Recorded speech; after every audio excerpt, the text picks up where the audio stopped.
सुप्रभात बच्चों। आज हम पर्यावरण में पाठ 7 पढ़ेंगे और पाठ का नाम है हमारे घर। आप सभी को पता है कि हमारा घर हमारे लिए कितना उपयोगी है। अगर घर नहीं होगा तो हमें ये जीवन जीना कठिन हो जाएगा। हम खाना कहाँ बनाएंगे, सोएंगे कहाँ। तो हमारा घर हमारे लिए बहुत ही महत्वपूर्ण है। घर के बिना हम सुरक्षित नहीं रह सकते। तो इस पाठ में हम देखेंगे घर के बारे में। एक घर दिखाया गया है यहाँ पर। नीचे दिखाए गए आयुष के घर को देखिए। एक आयुष नाम का लड़का है, उसका घर दिखाया गया है। तो ये जो चित्र में दिख रहा है ये है आयुष का घर। उसके घर के ठीक बाद ही एक बहुत बड़ा घर बना हुआ है, वह बंगला है। उस बंगले के सामने एक ऊंची इमारत है, उसमें अनेक कमरे बने हुए हैं और इस इमारत में अनेक घर बने हुए हैं। ये प्रत्येक घर फ्लैट या अपार्टमेंट कहलाते हैं। इनमें अनेक बहुमंजिले हैं, इसमें बहुमंजिला इमारत कहते हैं। यहाँ आप जो पुराना तथा बड़ा सा घर देख रहे हैं वह हवेली है।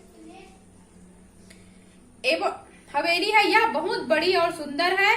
अब इसमें कोई भी नहीं रहता। अब इसमें संग्रहालय बना दिया गया है। तो यहाँ पे बहुत सारे घर दिखाए गए हैं। तो यहाँ पे दिखाया गया है ये आयुष का घर है, ये इसको बोलेंगे हम बंगला है। ये बहुमंजिला इमारत है और ये पुरानी हवेली है। ये कच्चा घर है और ये देखो घर नहीं होने के कारण ये बच्चा फुटपाथ पे सोया है। क्या आपने कभी झोपड़ी देखी है? तो झोपड़ी होती कैसे है? यह वास्तव में कच्चा घर होता है। इसमें छोटी सी झोपड़ी में बहुत से लोग रहते हैं। नीचे दिए गए कुछ चित्र दिए हैं जिसमें फुटपाथ पर एक सोता हुआ बच्चा दिखाई दिया। दरअसल इन बच्चों का अपना कोई घर नहीं होता है और वे सड़क पर सोते हैं। अभी मैंने आपको एक बच्चा दिखाया जो फुटपाथ में सो रहा था। उस बच्चे के पास अपना कोई घर नहीं है, इसलिए वो वहां पर सोता है। हमें घर की आवश्यकता क्यों होती है? हमें रहने के लिए एक स्थान की आवश्यकता होती है। जिस स्थान पर हम रहते हैं उसे हम घर कहते हैं। यह हमें आंधी, तूफान, बरसात, तेज गर्मी एवं ठंड से हमारी रक्षा करते हैं। अब देखते हैं विभिन्न प्रकार के घर। क्या आपने अलग अलग जगह पर एवं विभिन्न प्रकार के घरों में रहने वाले लोगों को देखे होंगे?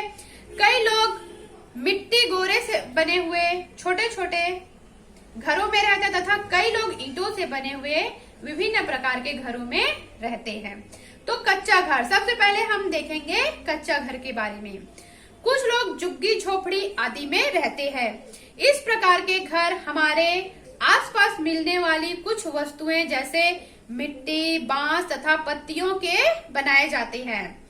चूंकि ये घर छोटे होने के साथ साथ मजबूत नहीं होते हैं, इसलिए इसे कच्ची घर कहते हैं ना, कच्चे घर कहते हैं, जो बांस, मिट्टी, पत्तियों आदि से बनाए जाते हैं और ये मजबूत नहीं होते हैं। और कई लोग ऐसे होते हैं जो मिट्टी गोरे की दीवार पर छप्पर छत बनाकर रहते हैं और इसे ही झोपड़ी कहते हैं। अब देखते हैं अस्थायी घर। क्या आपने टेंट में रहने वाले लोगों को देखा है? यदि देखा है तो कहाँ देखा है? तो कुछ लोग जैसे पर्यटक और खोजी लोग, सेना के लोग व मछुआरे आदि जगह जगह पर इन लोगों को घूमना पड़ता है, इसलिए इन लोग ज्यादातर अस्थायी घर में रहते हैं। जैसे टेंट, नौकाओं आदि में रहते हैं। अलास्का, अमेरिका में लोग बर्फ से बने हुए घरों में रहते हैं, अमेरिका में, जिसे इग्लू कहते हैं। फिर टेंट कपड़े से बनाए हुए अस्थायी घर होते हैं। पहाड़ी क्षेत्रों में घूमने के लिए जाने वाले पर्यटक टेंटों में रहते हैं। पानी में चलने वाली शिकारा या हाउस बोट पर्यटकों के लिए अस्थायी घर होते हैं।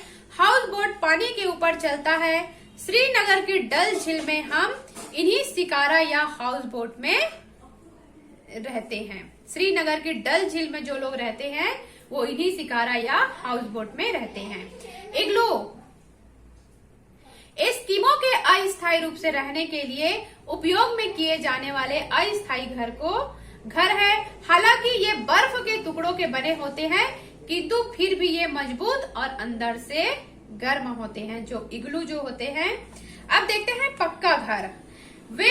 वे सारे घर जो लंबे समय तक चलने वाले मजबूत पदार्थ जैसे ईंट, सीमेंट एवं लोहे आदि से बने होते हैं, उसे पक्के घर कहते हैं। इन घरों में मोटी दीवार होती है जो सर्दी एवं गर्मी में सुरक्षा करते हैं। पक्के घर कई तरह के होते हैं, जैसे बहुमंजिला, 2 मंजिला एवं 1 मंजिला। इनकी छतें ढालू या सपाट हो सकती है। तो इस तरह बहुत से घर हमें मिलते हैं। फिर घर को साफ स्वच्छ कैसे रखना चाहिए? अपने घर को साफ स्वच्छ एवं सुव्यवस्थित रखने के लिए हम सब एक साथ कार्य करते हैं। हम अपने घर की सभी वस्तुओं को उचित स्थान पर रखते हैं, घर को व्यवस्थित रखते हैं कई प्रकार से। फिर देखते हैं व्यवस्थित रखने के लिए कई प्रकार की दुर्घटनाएं घट सकती है। जैसे मैं अपने जूतों, कपड़ों, ड्रेस एवं वस्तुओं को उचित स्थान पर रखता हूँ। मैं उन्हें कभी भी यहाँ वहाँ लापरवाही से नहीं रखता। अगर हम लापरवाही से रखेंगे तो अनावश्यक घटना घट सकती है।